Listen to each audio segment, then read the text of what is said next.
Uh-oh, this is not looking good for the Joe Biden campaign. This is not a good sign. Now, really quickly, before we jump into the video, I want to let you guys know I'm over on Patreon. That's patreon.com/theprogressivevoice. Link is in the description box. Go over there to access patron-only content and to support the show, of course. Again, link is in the description down below. Go check that out. So, what's going on here is this comes from Jordan Sheridan from Status Coup, and it's a subject line of Joe Biden's campaign email is not a portrait of optimism, and so he's part of the mailing list. It says out of options in full lowercase.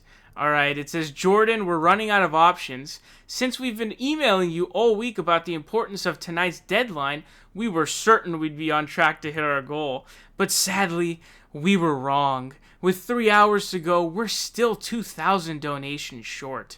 A reminder, our fundraising numbers go public at the end of every month. So basically what this is they're trying desperately to reach their goal, but they can't hit it. They can't make it to their goal. Because who's donating to the Joe Biden campaign? You know what I mean? Like, geezers over 65, okay, maybe that's the only group who are donating to Biden, but like, who on their right, like, who in their right, like, if you're a young person, you're donating money to Joe Biden?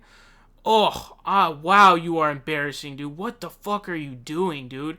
Who would donate to Joe Biden? For what, man? Like, why? Why would you do that? What is the motivation for that? For when it comes to Bernie Sanders, like, yo, he represents me, and my donations are how he keeps his shit going. That's why I donate to Bernie, you know what I mean? With Biden, it's like the guy's getting money from all these rich Comcast execs and fossil fuel execs, and then on top of, and he's doing, these Wall Street fundraisers, and then he doesn't even support any of what you support, you know what I mean? So it's like all this mealy-mouthed centrist garbage. So it's like, where's the motivation, dude? Like, yeah, centrism for 4 more years. Like, dude, what an embarrassing life you must have to do that. But if we pull out the RCP numbers, dog, oh man, this is like the greatest thing ever. Because honestly, at some point, like when we were here, bro, we're talking like October. I mean, wow, that's a fat gap. And you go into November, we're like, man, when is Biden gonna drop, dude? When is he gonna drop? And bam, Bernie's at 23.6.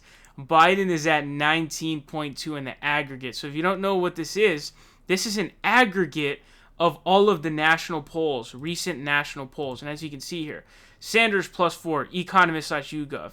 Hill-Harris had Biden +3, but the Hill-Harris polls are the worst. Monmouth had Bernie +10. Monmouth never treats him well. Quinnipiac also doesn't treat him well, Sanders +8. All of these have Bernie boosting and Biden collapsing and cratering, dude. Bloomberg is eating into a lot of his support, as well as his African-American support. And so what you have to understand is that funding is crucial. Like, if you don't have funds, your campaign is dead. And so Elizabeth Warren's campaign is on the same trajectory. She's begging for donations because she can't even keep her machine rolling. And so once the funds start to dry up, that's when the campaign is in trouble. I've also done a story on these Democratic donors who are like, they're waiting out. They're like, oh, let's see how Biden does, see if I want to donate to him, because if not, I'm going to jump ship to Bloomberg. So even a lot of the rich folks aren't donating to him. But once the funds start drying up, that's when a campaign is about over, because you don't really have an apparatus without any money. You can't do anything without any money. And so that remember, I broke this down for you folks. There are 2 major indicators of who's going to win the primary. 1, fundraising numbers. 2, Democratic Party officials, mayors and shit like that, congressional members, state legislatures, endorsements, all right? And so he has the latter. He doesn't have the former, all right? Because Bernie Sanders he's the one who's basically leading the way on fundraising. He's the one setting the bar for fundraising. So, wow, dude, we might like legit, and I've already declared this the beginning of the end for the Biden campaign, because that's what I mean, just look at this, dude. Just look at this, bro.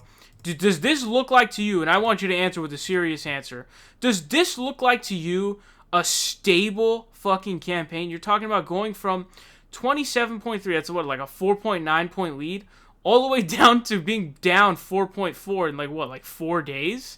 Like, dude, are you kidding me? From February 1st to February 10th, okay? Or 11th, that's 10 days. Within 10 days, that's an 8-point swing. Like a 9 to 10 point swing. That's not a stable campaign. Are you fucking kidding me, dude? Absolutely not. It's not a stable campaign. And then you take into account with the states that are coming up and where he's polling in those. Oh, it's over. He's winning California. He's surging in Texas. He's winning in Nevada by a lot of points. And Nevada's a caucus, so that might be a little bit fucked, but he's surging in South Carolina, bro. That's it, Biden. You're donezo, bro. It's a wrap, son.